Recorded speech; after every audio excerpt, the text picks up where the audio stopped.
Hey guys, let's just get into what I learned more about what Mr. Greenberg was talking about. The first thing he was talking about is obviously this model we have about CBT, about thoughts, moods, emotions, and physical functioning. They're all related.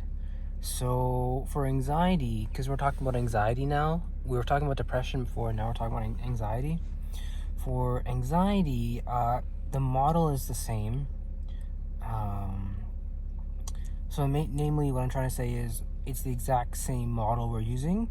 That thoughts, moods, behaviors, and physical functioning all have a reciprocal relationship with each other.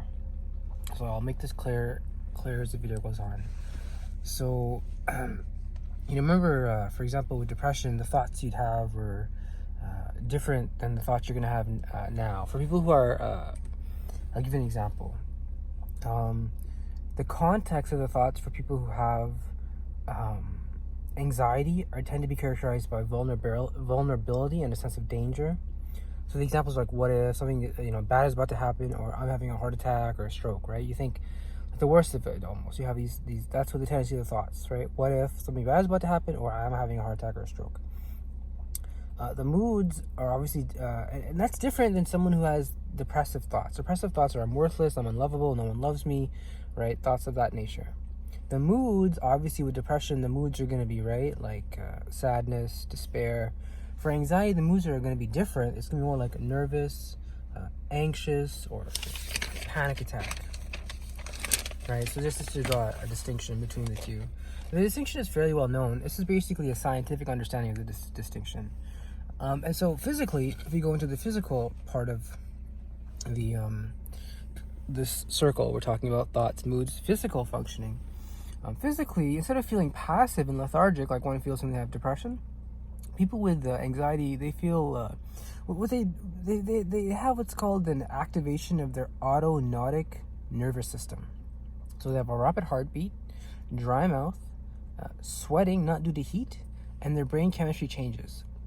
These things happen to people who have anxiety physically. So this is something I want to mention.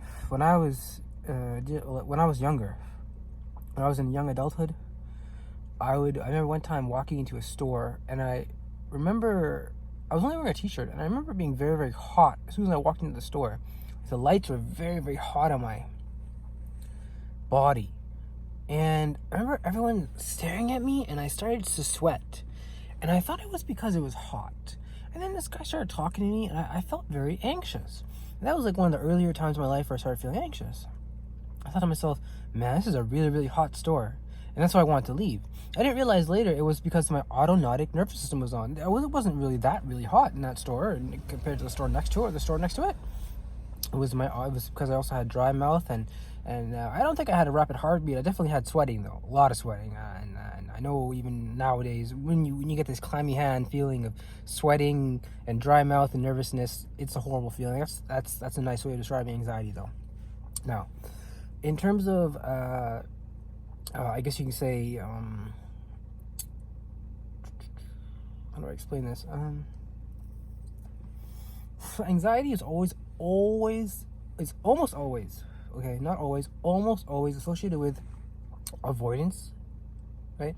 Avoidance behaviors of people, places, activities, things. For example, me, social anxiety, I would avoid people, places like the malls, or my job, activities, things, like, for example, food. Also, one tends to limit their activities in terms of behavior, right? They don't like to do a lot of things, and I can definitely get into that once I finish my notes. I can talk about that, the things I would get into. Also, anxious people engage in safety behaviors such as reassurance. So I know when I was first had the whole choking phobia, I didn't know what it was. I was Googling a lot of different things. I thought it was this, I thought it was that. I'd go to the doctor a lot. It made me feel good to just be waiting in a doctor's office and knowing I'm being cared for, quote unquote, right? Just having a doctor look you over, talk to you, that whole placebo effect. A lot of people with anxiety, I guess, have that. I was personally affected by that. I would go to the doctor visit a lot of times. Basically, Yeah, or another reassurance behavior I would do is I would talk to my parents. I would ask for their reassurance. I remember this one memory I had. I was just recently it was like, I think a week or 2 weeks after my choking incident, or a quote unquote choking incident, and I was really anxious. I was thinking I'm gonna choke on all the food I eat. I have to chew it very slowly and I have to swallow it with water.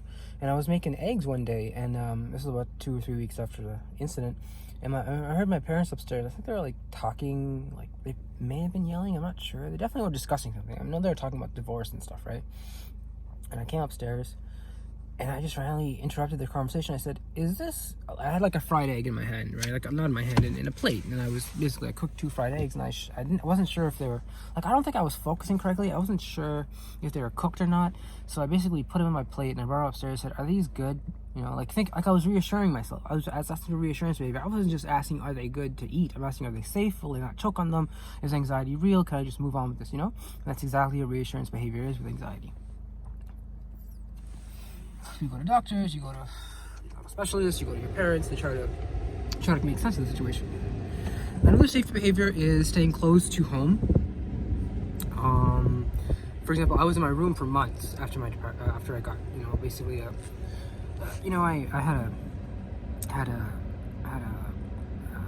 couple things happen to me. I mean, and I just couldn't really deal, so I just stayed in my home a lot. And also, what happens is there's a lot of safety behaviors. So they said not only reassurance behaviors and avoidance behaviors, safety behaviors, which are almost the same thing. Like, they lead into each other. Like, if you do safe behaviors, you're gonna it's baked in that you're avoiding, right? If you're doing safety behaviors, like for example, if you're drinking water, a sip of water every time you swallow, you're obviously avoiding, right? You're also avoiding your anxiety. So they come hand in hand.